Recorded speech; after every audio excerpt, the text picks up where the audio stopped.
there? Max? Max, is that you?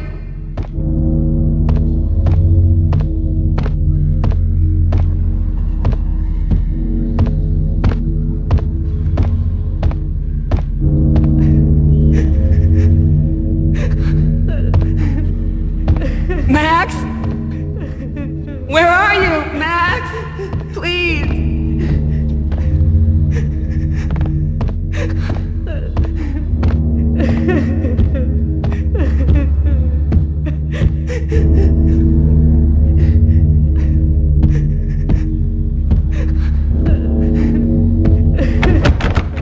No, please, Max, no. I'm sorry. Please don't, Max, no. Please.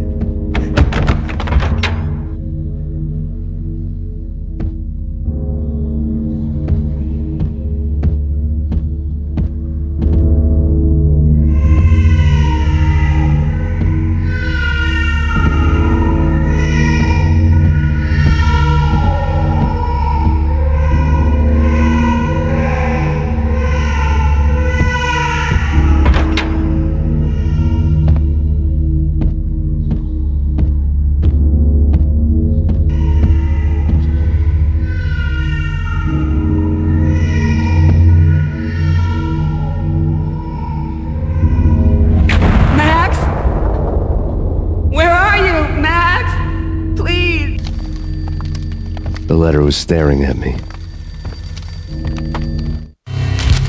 There was something disturbingly familiar about the letter before me.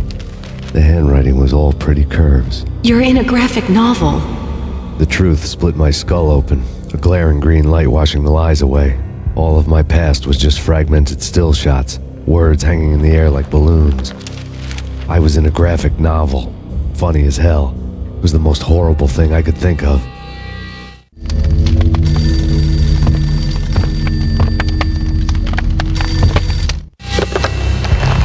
Shiny stuff and dreams are made of stooped necromancers. He sings like a banana wrist, having strayed too close to the constellations on their shaved skulls. There was a bad line in a prank call. Someone spouting insane babble. I couldn't make sense of it. But I had an overwhelming sense of deja vu. The caller's voice sounded oddly familiar.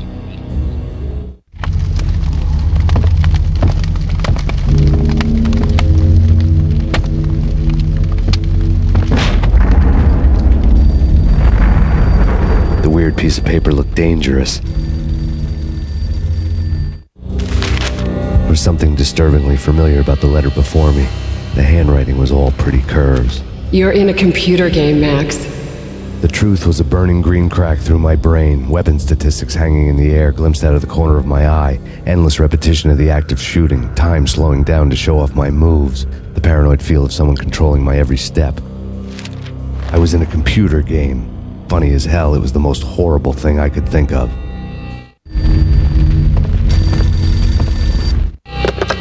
Don't lose it. It's Valk here. The drug. Snap out of it. Try to remember.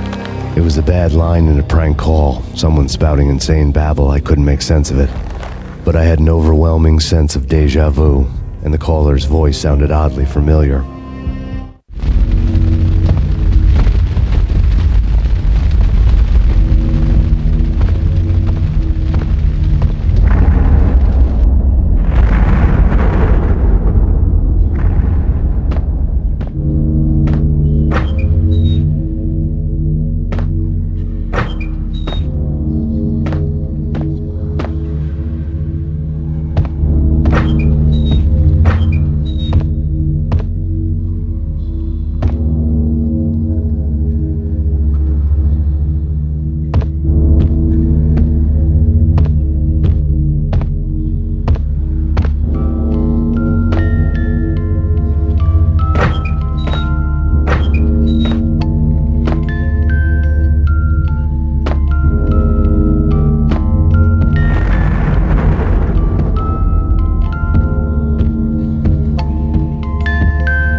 Max, something happened at the office today.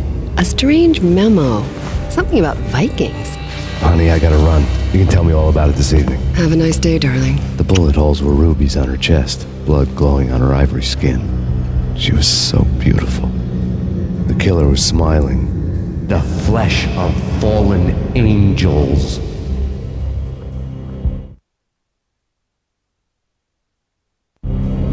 Slowly, the green nightmare faded, leaving dark stains on my soul that would never come off. I felt like flatlining. I was all shook up. I woke up in a cold sweat, sick and tired to the bone, lying in a puddle of my own puke. The hag had said take me to Cold Steel before it had all gone crazy. It was a clue, the only one I had. It took me forever to crawl back to my feet and hit the road, but when I did, I drove straight to Cold Steel Foundry outside the city. There was a whole lot of action around the place for a freezing winter night. Trucks coming and going, men running. I had the drop on the mystery witch. She thought I was dead. I was on her blind side. I was going in. The bad trip had put me in a crazy mood, adrenaline pumping through my aching veins. Staggering on the mill roof in ice and snow and wild wind, I was a ninja. My kung fu was strong. I wasn't hitting anybody. At best, I was Superman on kryptonite about to fall through a skylight, down to where it was all going down. A half-abandoned industrial area in the middle of nowhere. The factory was a perfect front for any number of illegal activities.